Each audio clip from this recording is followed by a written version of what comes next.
Imagine waking up over 2,000 years ago in ancient Greece. The first rays of sunlight touch the rocky hills, and the air smells of olive trees and freshly turned soil. Farmers rise before dawn, their hands rough but strong, ready to face another long day under the warm Mediterranean sun. Bees buzz softly, vines hang heavy with grapes, and the sound of wooden tools echoes across the fields. This was not the world of gods and philosophers, but the one that fed them. Welcome to ancient Greek agriculture, the heartbeat of a civilization that shaped history. Here, food was more than survival. It was culture, pride, and tradition. Let's step back in time to discover their world, a land of stone and sun. The land of Greece was both beautiful and difficult.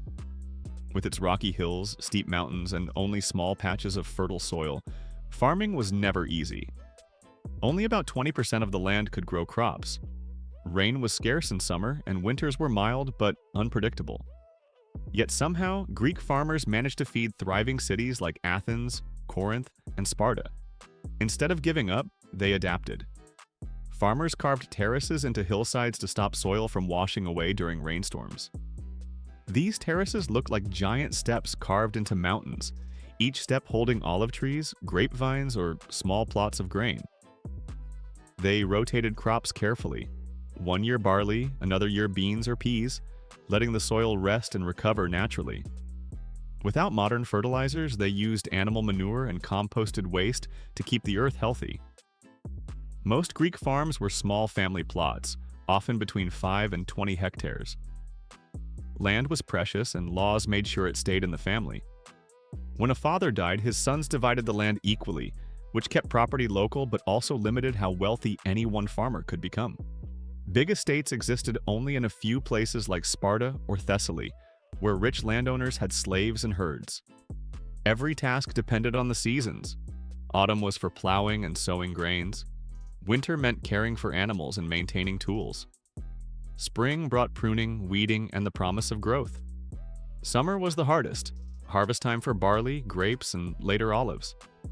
They used simple wooden tools, hoes, plows pulled by oxen or mules, and sickles for harvesting. Nothing came easy, but every harvest brought hope and pride.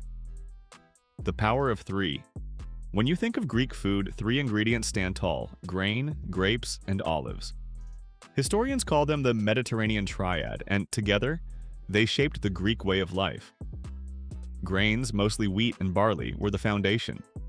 Barley was hardier and could survive dry weather, so it was the most common crop. People ground it into flour to make maza, a type of barley cake, or boiled it into porridge. Wheat, though more delicate, made softer bread, but it needed richer soil and more water. Olives were the treasure of Greece. Olive trees grew where little else could survive, clinging to dry hillsides. It took up to 20 years for a tree to bear fruit, but once it did, it could live for centuries. Olives were pressed into golden oil that fueled lamps, flavored food, healed wounds, and even cleansed skin.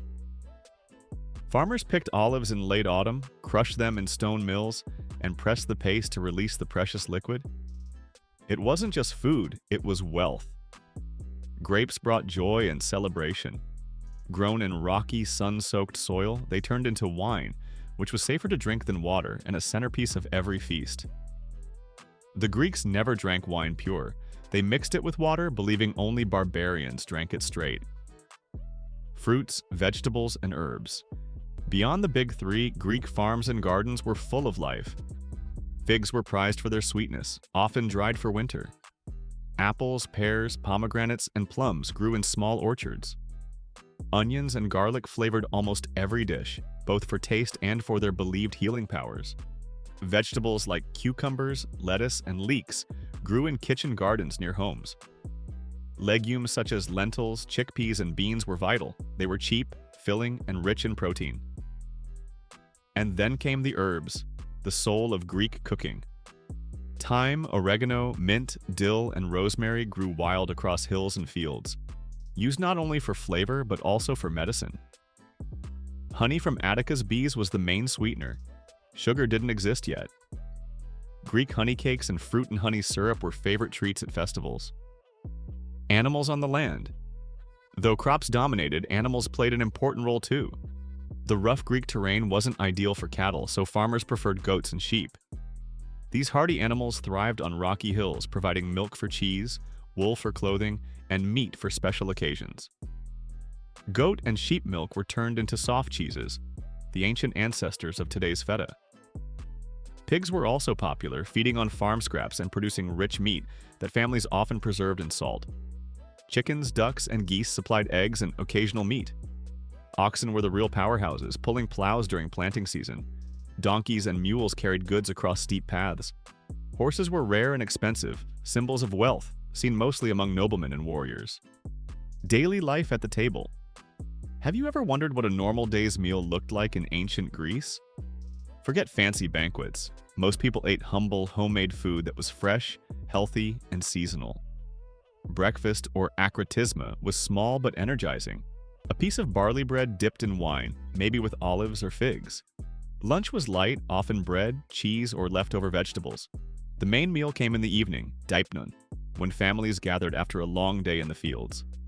Dinner might include lentil soup, fish grilled over an open fire, olives, bread, and fruits. Olive oil went on nearly everything, while wine, always diluted with water, was the usual drink. Wealthier families could afford honey cakes, nuts, or imported delicacies like dates from the East. There were no forks or spoons. People ate with their fingers or with bits of bread as scoops. Clay cups, wooden bowls, and simple pottery filled the table. Feasts, festivals, and food for the gods. Food was deeply tied to Greek religion and celebration. Every harvest, every festival, every victory was marked with a feast. At temples, animals were sacrificed to gods like Demeter, goddess of agriculture, and Dionysus, god of wine. The smoke of roasted meat rose to the heavens, believed to please the divine, while the people enjoyed the feast below. During festivals like the Panathenaea in Athens, enormous banquets were held, feeding thousands with roasted lamb, fresh bread, and wine. People shared honey pastries, cheese pies, and fruits, celebrating both community and nature's gifts. The Greeks even held symposia, elegant dinner parties for men, where conversation, music, and wine flowed freely. Trade, economy, and expansion. Farming didn't just shape Greek food, it shaped their entire civilization. Because the rocky land couldn't feed everyone, the Greeks looked beyond their borders, founding colonies across the Mediterranean from Italy to Asia Minor. They traded olive oil and wine for grain, fish, and metals. Athens became a trading center, sending ships filled with clay jars of oil and wine to distant ports. Agriculture also shaped society. Landowners held power, poor farmers faced hardship, and early leaders introduced reforms to protect them. In conclusion, the ancient Greeks did more than grow food. They created a lasting legacy. Their smart farming methods continue to guide farmers today. Every bite of Mediterranean food reminds us of the sunlit hills where Greek civilization first flourished. Loved exploring ancient Greek civilization? Subscribe now, share your views below, and keep learning with us as we bring you more content. Thank you for watching and supporting the channel.